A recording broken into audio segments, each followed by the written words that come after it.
আপনার ছেলেকে কোথায় পড়াবেন, মাদ্রাসায় নাকি জেনারেল লাইনে, সেটা একান্ত আপনার ব্যাপার। এই ভিডিওটা দেখে আপনার কি মনে হচ্ছে?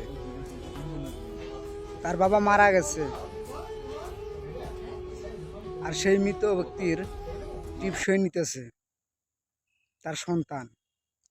তার মুখে কিন্তু দাড়ি, মাথায় টুপি। তাহলে তার বেবে গাছ কোথায় গেল? একবার চিন্তা করে দেখেন যে আমাদের বিবেক আজ কোথায় হারিয়ে গেছে। এখানে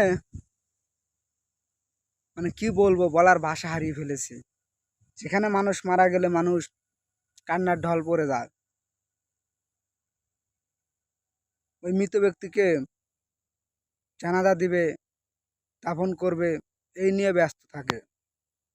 আর এনারা আছে ওনাদের সম্পদ নিয়ে। আর মরে গেলে তো সম্পদগুলো তার ছেলে সন্তানেরাই পাবে, তাই না?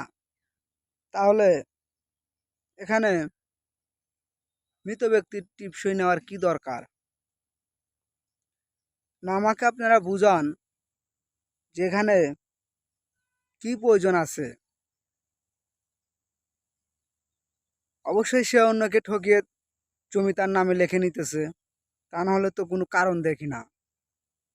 তা না হলে একজন মৃত ব্যক্তির টিপসই সে কেন নিবে? অবশ্যই মতামত আপনারা কমেন্ট বক্সে জানাবেন।